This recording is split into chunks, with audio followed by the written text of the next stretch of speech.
Summary of the poem, On Being Brought from Africa to America by Phillis Wheatley. Phillis Wheatley's poem On Being Brought from Africa to America explores her journey from being an enslaved African to becoming a Christian in America. The poem begins by acknowledging that it was God's mercy that brought her from her pagan land, referring to Africa. She expresses gratitude for being taught about the existence of God and a Savior, a knowledge she did not have before her enslavement. Wheatley describes her soul as benighted, meaning it was in a state of darkness or ignorance before her conversion to Christianity. Through her new faith, she has gained an understanding of divine redemption, something she neither sought nor knew in her previous life. This suggests a transformation from spiritual ignorance to enlightenment and salvation. The poem then shifts to address the prejudice faced by African people, noting that some view their sable race with contempt, considering their skin color to be a mark of evil. Wheatley counters this racist perspective by reminding Christians that black people, who are often scorned and compared to the biblical figure Cain, can also be refined and become part of the angelic train, a metaphor for achieving salvation and joining the ranks of the blessed in heaven.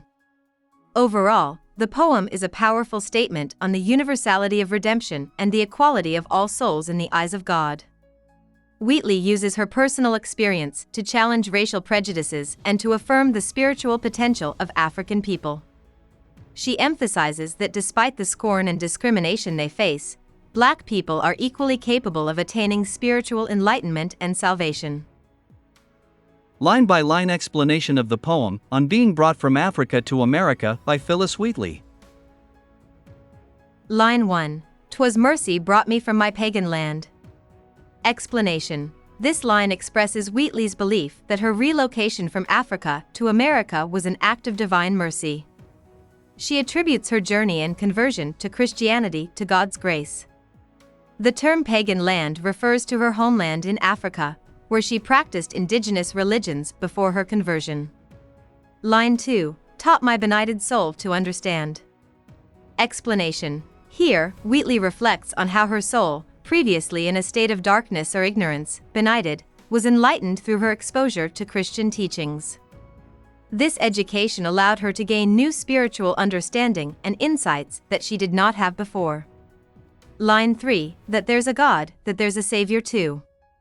Explanation. Wheatley acknowledges her newfound knowledge of Christian doctrines, specifically the existence of God and Jesus Christ as the Savior. This line highlights the significant shift in her spiritual beliefs and the introduction to Christianity that has shaped her understanding of faith. Line 4. Once I redemption neither sought nor knew. Explanation. In this line, Wheatley admits that before her conversion, she was unaware of the concept of redemption, the idea of being saved from sin and its consequences. This underscores her spiritual transformation and newfound appreciation for the concept of salvation. Line 5. Some view our sable race with scornful eye. Explanation. Wheatley addresses the racial prejudice faced by black people, noting that they are often viewed with contempt and disdain. The phrase scornful eye illustrates the negative attitudes and discrimination that black people endure. Line 6. Their color is a diabolic dye. Explanation. This line quotes a racist belief that black skin is a mark of evil. The term diabolic dye suggests that some people associate black skin with malevolence or satanic forces, reflecting the prejudiced views of the time. Line 7. Remember, Christians, Negroes, black as Cain. Explanation. Wheatley uses the biblical figure Cain, who was marked by God, to challenge the notion that black people are inherently evil. By addressing Christians directly, she urges them to reconsider their prejudiced beliefs and recognize the humanity and spiritual potential of black people. Line 8. May be refined and join th angelic train.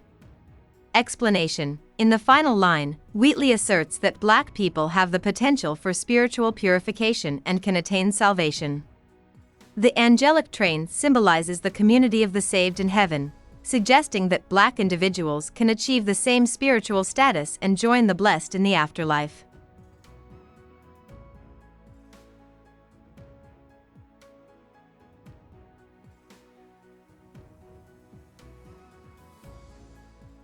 About the poet.